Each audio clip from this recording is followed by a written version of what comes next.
Welcome back to Real Estate Investing with Alex Deacon. My name is Adam here at DHRE. Alex Deacon, the Deacon of Real Estate, is back with me as always. How's it going, good sir? Adam, good morning. Good morning, good Things sir. are going fantastic. And you know what, Alex? One thing that we wanted to talk about today, because things are going fantastic, and you know what else was fantastic? Was this past weekend, you had a meetup event, and from what I hear, it was a fantastic time.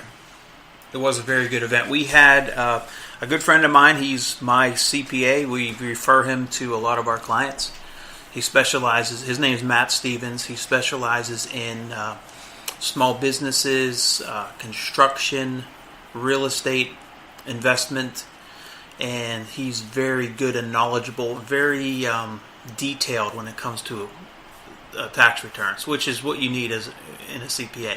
He has a staff of, I think, 4 or 5 people, and he talked about the new tax code. Okay. So, super important. Kind of lost me after about the first 10 minutes, but that's why we talk about having a great team around you, and that's why he's on my team. And if you get a chance or you need to reach out to him, just shoot an email to me, alex@alexdeacon.com. I'll get you Matt Stevens' phone number, and you can hook up with him. And it looked like there was about 40 people or so. Yeah, there. we had a good turnout. We had 40. That was the most we've had. And I mean, for the networking alone, it seems like that's worth going. Yep. So our meetups, I call them the Alex Deacon Real Estate Workshops. You can. It's not only you're learning something. Sometimes if you're like a really savvy, experienced investor, maybe they might be a little bit dry or boring for you. But for the most part, most of the people that come, what they take away is just huge and impactful, because this is information you're getting from myself, who's doing this every day, and from our guest speakers who are currently doing what they do every day. Like next month, we have an attorney coming in, Matt Beam, and he's going to talk about creative financing, and that's what we're going to kind of hint on a little bit today. All the contracts involved with lease options, notes, mortgages, not all the potential creative financing ways, but just the most common ones. And that's what we're going to touch on, because that's all you really need. And, it's from what I've seen so far, everybody always has nothing but positive things to say about it. And I think the one beautiful thing about it, Alex, is how much does your workshop cost?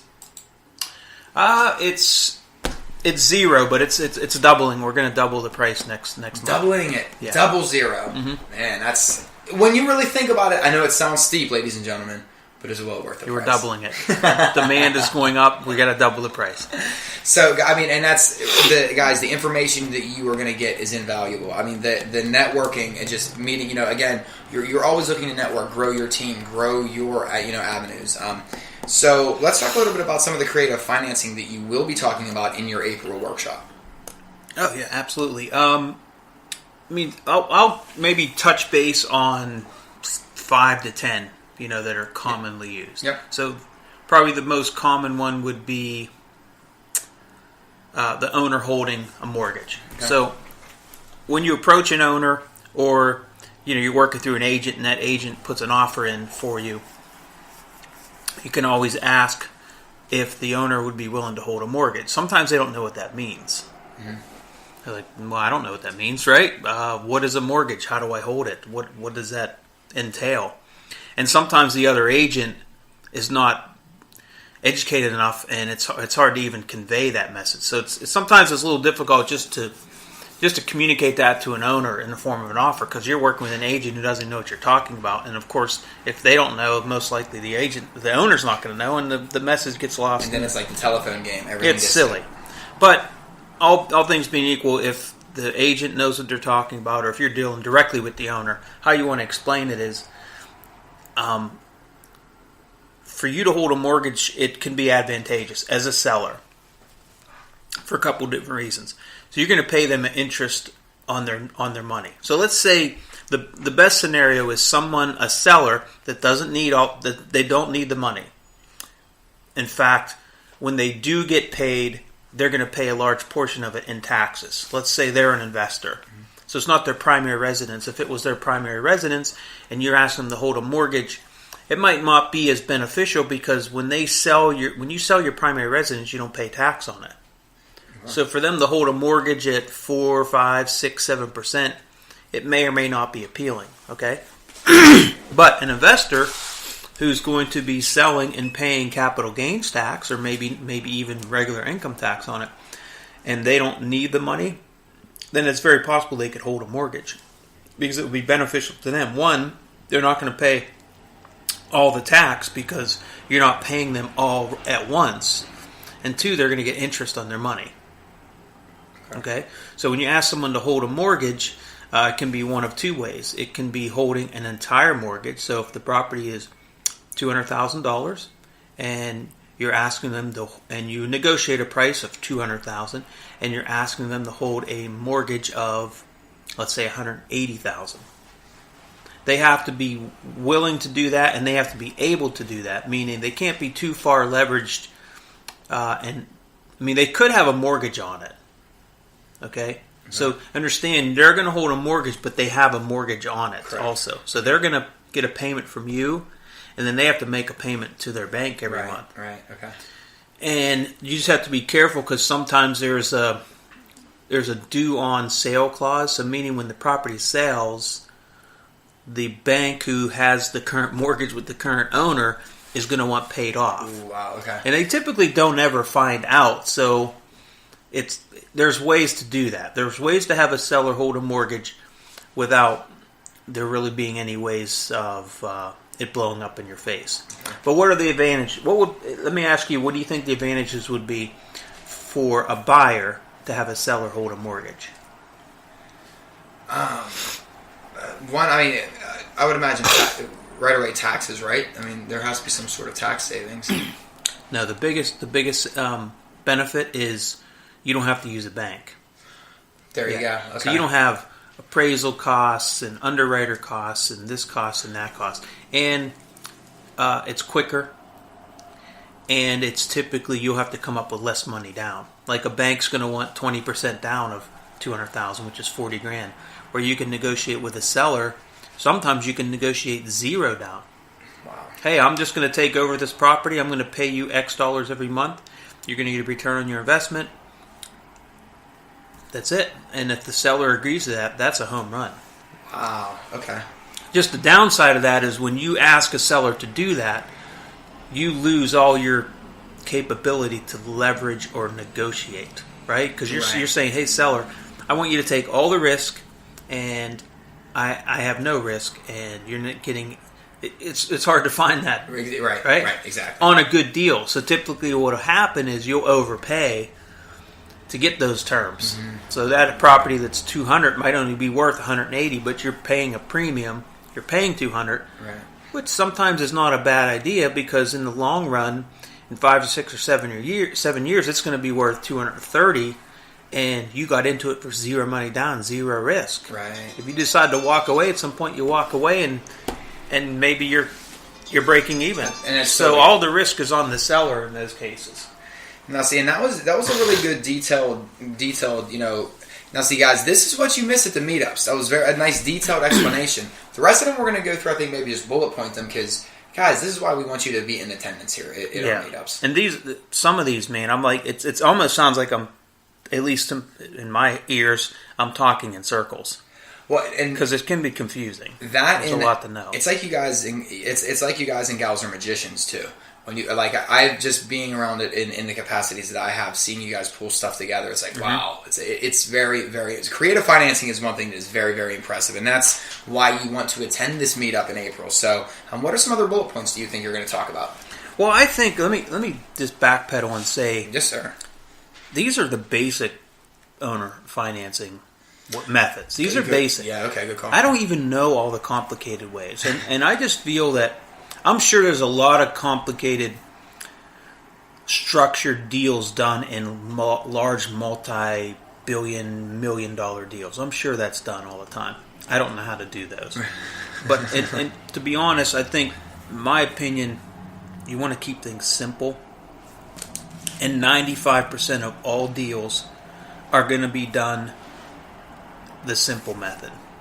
You don't have to learn all these crazy off-the-wall owner financing guru stuff. You don't need to know all that because that's going to be used very little in our world. It's the typical we're going to go through them. So that's the number one, is having an owner hold a mortgage. Okay, that's the first mortgage. The other way is having an owner hold a second mortgage. So I'm not sure how banks look at this today, because it used to be something that could be done relatively easy. For example, on that $200,000 investment, the bank's going to want 20% down. So they're going to want $40,000 down. Like 10 years ago, you could ask the seller to hold a $40,000 second mortgage. Okay, so now the bank, who's going to be lending you the money, will lend you $160,000. They'll allow the seller to hold a $40,000 mortgage because the bank doesn't care. They have first lien position. So if you default, they get paid first. Then the seller has to go after you for the 20% down that they held, the $40,000. That's one way of getting in with zero money down. If you can find a lender that'll allow that. Okay. See, some lenders now today, they want some skin in the game, so they want you to be putting money up front.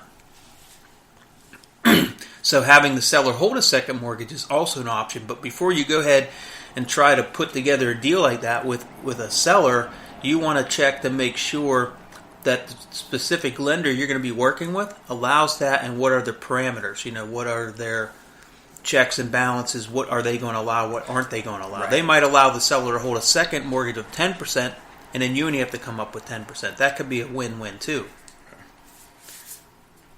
And typically through creative financing, it's usually a win-win for everybody, I would imagine, for 9 times out of 10. All deals should at least feel like it's a win-win for everybody, but sometimes it isn't. Right.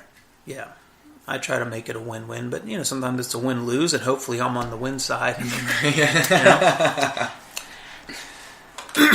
All right, another way that you could do, so we talked about two, a seller holding a first mortgage and a seller holding a second mortgage. We also have a zero money down deal, which can be done in a couple different ways. And we talked about this in another podcast. Yes, we did. But basically, if you're going to get that same property at $200,000, you're going to need $40,000 down. One way to do that is have some sort of line of credit on some other properties you have. So, for example, if you own a house and that house is worth $300,000 and you own it free and clear, so you essentially have $300,000 in equity that you can do something with.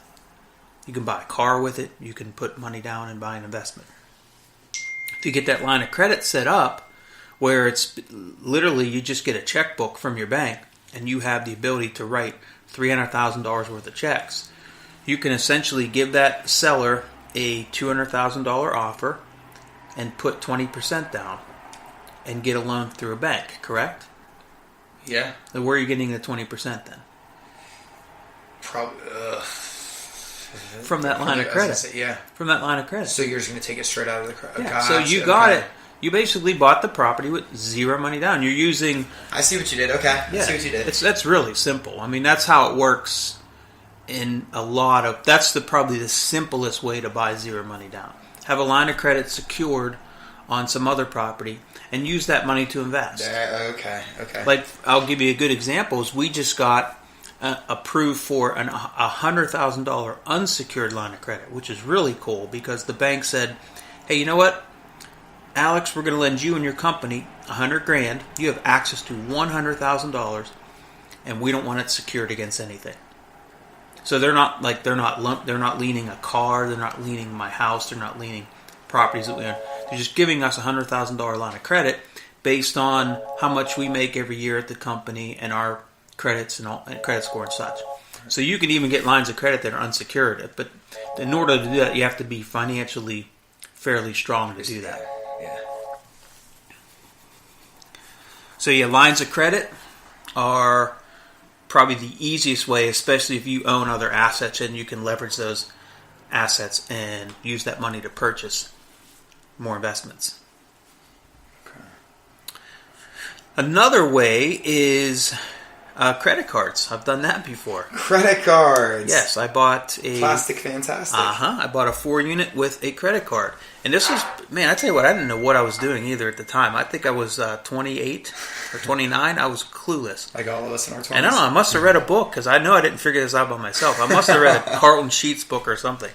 But I read this book apparently, and it said have the owner hold a mortgage. So I went to the owner. The owner said, "Yeah, I'll hold a mortgage." The owner held a mortgage. I think it was for $60,000. He wanted 10% down. I had a credit card that had maybe a $10,000 line of credit. So that's how I bought the property. I wrote a check from my credit card, paid him $6,000, and then I was paying him monthly mortgage payments. He held the mortgage. He was the bank. Okay. I made payments to him every month. After 3 years, I think it was 3 years, I had to, the mortgage was matured, so I had to pay him off. So whatever the balance was, let's say it was $40,000. After 3 years, I had to pay him off. So at that point, I went and got a conventional loan from a bank, paid him off. I even cashed out. So when I paid him off the property, valued at like $90,000 or $100,000, I was able to borrow from the new bank $80,000. This is an example. Right. I paid him $40,000 and I put $40,000 in my pocket. Wow. Okay. So that's good and bad. That can be bad. For me, it was bad. For me, it was There's bad. the honesty. Because Robert Kiyosaki says there's good debt and there's bad debt, right? There's good leverage and bad leverage. That was bad leverage because I didn't know what to do with that $40,000. I probably went and bought another 3 properties that I shouldn't have bought. Mm-hmm. And so I kept digging this hole for myself.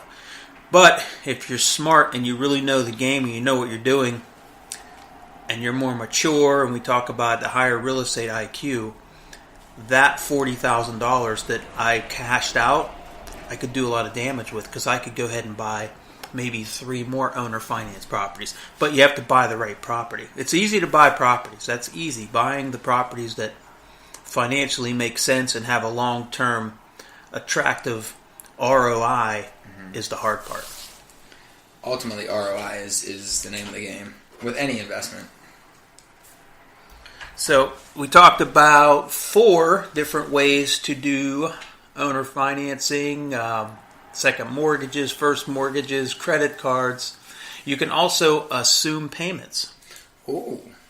Yeah. So someone who, they just want out, right? They're like, you know what? I'm just ready to get out of this this scenario, going through divorce or just tired of being a landlord, whatever the case may be. This is my mortgage. It's $60,000 and my payment is $585 a month. If you're willing to just continue taking over that payment, we'll just let it ride. We'll go that route. That's a nice way to easily just slip right into it is a good scenario, and that happens quite a bit also. Wow. But again, you have to be careful on those. There's a due on sales clause on the mortgages, so there's ways to, and that's what Matt Beam's probably going to discuss and talk about a little bit, ways to do that properly so it doesn't become an issue. That's one thing, and before we cut back in, you always do get very good guest speakers at all your meetups, too. Mm-hmm. And that's one thing that, because I was fortunate to attend one of them, and I believe that's when Josh Caldwell was there. Mm-hmm. Josh is fantastic. So that's another, it's worth that unbelievable price of $00, guys. Oh, yeah. We might triple the cost at the end of the year. It's going so well. Inflation.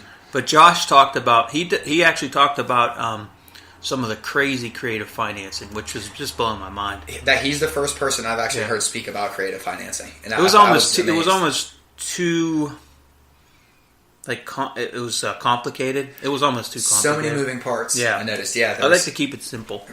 Keep it simple, stupid. But yeah, that's a good one. So you're assuming a mortgage, essentially. And that's almost like a seamless for the most part. Yeah, that's real seamless. We've done that quite a bit. Those are folks that just want to get out. They're tired of it or whatever the case may be. But when you can find those scenarios and it makes sense financially, you want to jump all over those because that's just a nice way to acquire properties with almost virtually no money out of your pocket. Yep. Another way is a lease option. Okay, done quite a few of these. I think lease options are probably less risky for the seller. And the reason is when you're doing these other, like this owner holding a second or first mortgage specifically, the owner's taking all the risk, so that's why an owner wants more money down for less risk, because if they have to, when the owner becomes the bank and you become the owner on the titled, owner of the property, the bank, which is the old owner, is now the bank. They have to foreclose. And to foreclose, it can cost thousands and thousands of dollars to do that. And it can take months, sometimes years to foreclose. Because there's a way to keep delaying that. So it can be risky for a seller. So lease option removes a lot of that risk, because now you are basically a tenant. The seller is the landlord. So seller still owns the property. They're going to lease the property back to you, and you're going to sublease it to a tenant, whether it's commercial tenant, residential tenant, whatever. So you're essentially just a tenant. If you stop making your payments, all they need to do is evict you, which the eviction process can still be lengthy, but it's not anywhere near the cost or the length of a potential foreclosure. Gotcha. So lease options is basically where the owner will lease you the property. The option can come with a down payment. It's called option money. So the option may be zero. If the option is zero, who do you think that benefits? You, the buyer, or the seller? I mean, if the option is zero, it's always going to benefit the buyer versus the seller. Correct. You're learning. You're starting to scare me. Slowly. It's going to be. I'm learning from the best. I'll start hosting, and then you can answer all the questions. Well, that's not pretty going soon. that far. Next thing you know, the whole market will crash. That was pretty good. Yeah, a zero down is always better for the buyer, right? The same with a lease option. And most lease options, if they're done correctly and the seller's somewhat smart about it, they're going to want as much money down as possible. 5, 10, 20,000, whatever. I mean, if it's $1 million deal, you want more than 20. But if it's a $200,000 4-unit, $20,000 is not uncommon to ask for. But the more money you ask the buyer to put down as option money, probably the less the buyer's going to have to pay for the house or the 4-unit. So, like I said, it's not all about price. It's about terms. It's a whole bunch of other variables when negotiating a deal. Okay. So a lease option works like this. So you put that $10,000 down, lease option money on that 4-unit that's $200,000. You're going to put $10,000 down. If after 2 years, and this is the agreed upon time period, after 2 years, as long as you make your lease payments on time, and as long as you follow all the rules of the lease, then after 2 years you're going to be able to purchase the property, and that $10,000 is going to get credited towards the sale price. Okay, and sometimes even a portion of your monthly rent will get credited towards the sale price. So if the rent was $1,000 a month, maybe $200 of that will get credited towards the sale price. So after so $200 a month times 24 months would be $4,800 plus the $10,000. That means you're going to get a $14,800 credit towards the sale price when you do refinance. Gotcha. Okay. So those are just a couple. Those are the most commonly used ones. And we'll get into more detail in actual contracts and samples of contracts, which we'll probably be able to just hand out to you, and you'll be able to have them, touch them, feel them, go through them.